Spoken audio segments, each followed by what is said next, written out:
Jemaat Tuhan, apa kabar?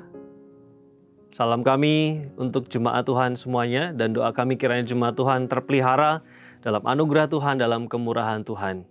Izinkan saya untuk mengajak Bapak Ibu lagi dan saudara semua untuk kembali melanjutkan renungan kita dengan tema yang sama yang sudah kita mulai beberapa waktu yang lalu, yaitu para pembunuh iman.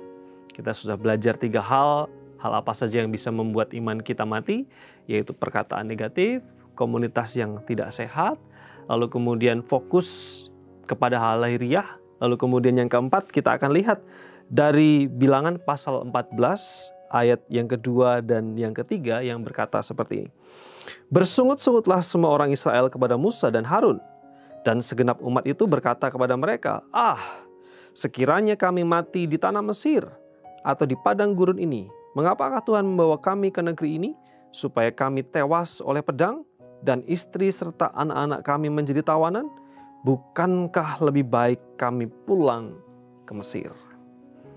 Sekali lagi, ini masih dalam cerita tentang ke-12 pengintai yang kembali melaporkan apa yang dilihat mereka di tanah Kanaan. Lalu kemudian 10 menyampaikan hal yang negatif, Kaleb dan Yesua menyampaikan hal yang positif. Tetapi bangsa Israel lebih memilih untuk mendengarkan 10 pengintai dengan kabar yang negatif.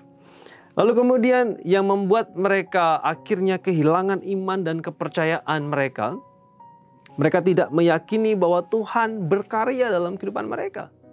Mereka lupa, mereka tidak memandang perjalanan mereka dengan iman bahwasanya Tuhan punya rencana besar untuk membawa mereka ke tanah perjanjian. Iman mereka tinggalkan, keyakinan mereka lepaskan, iman mereka luntur dan mati pada waktu itu. Dari teks yang kita baca ini, apa yang membuat iman mereka luntur? Selain ketiga hal terdahulu yang sudah kita lihat bersama-sama. Teks yang kita baca di ayat yang kedua dan ayat yang ketiga dari Bilangan pasal 14. Beberapa kali bangsa Israel pada waktu itu menyangkut pautkan keberadaan mereka, membandingkan keberadaan kekinian mereka dengan masa lalu mereka. Mereka mengatakan, saya di sini begini, dulu saya begitu. Sekarang saya di sini, dulu saya di sana. Kondisi saya sekarang begini, kondisi dulu begitu. Jadi ada masa lalu yang masih mengikat kuat di dalam kehidupan mereka. Bayangan Mesir, pengalaman Mesir, berbagai macam hal yang dari Mesir masih mereka bawa-bawa, sehingga ketika ada kesulitan, ada tantangan, mereka ingat dan mau kembali ke masa lalu mereka. Kembali ke kehidupan yang dulu yang mereka pernah jalani. Bapak, Ibu, dan Saudara yang terkasih dalam Tuhan Yesus Kristus, pelajaran yang penting di sini adalah ada hal yang bisa membunuh dan mematikan iman kita, yaitu masa lalu yang tidak dibereskan. Bangsa Israel masih terikat dengan masa lalu mereka berkaitan dengan Mesir pada waktu itu. Padahal mereka sadar bahwa ketika di Mesir mereka menjadi budak. Tapi karena itu tidak dibereskan, tidak dilepaskan, mereka tidak berjalan dengan ringan. Dan itu menjadi beban yang mengikat mereka dan menarik mereka untuk terus mundur dan kembali ke belakang. Hal yang bisa menghalangi iman kita bertumbuh, bahkan mematikan iman kita adalah masa lalu, tentu masa lalu yang buruk yang tidak kita bereskan. Dosa-dosa di masa lalu.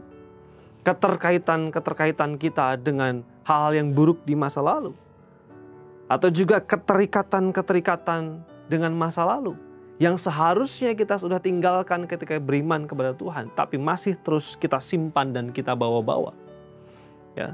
Dosa yang tidak dibereskan, sehingga ketika sekarang kita ikut Tuhan, ada godaan, kita ingat, waduh dulu kehidupan saya begini, lalu kembali lagi.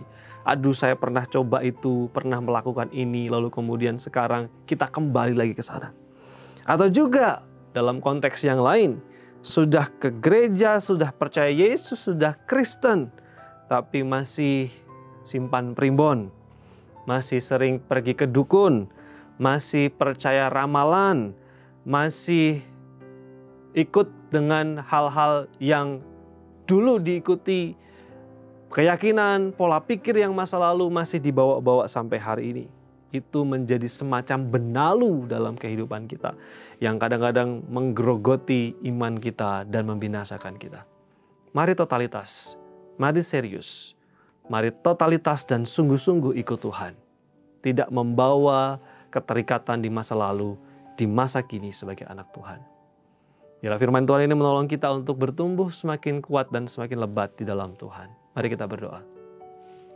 Bapa di surga, terima kasih firman Tuhan di pagi hari ini mengajar kami, menolong kami, supaya kami bertumbuh di dalam iman dan iman kami tidak mati karena keterikatan dengan masa lalu.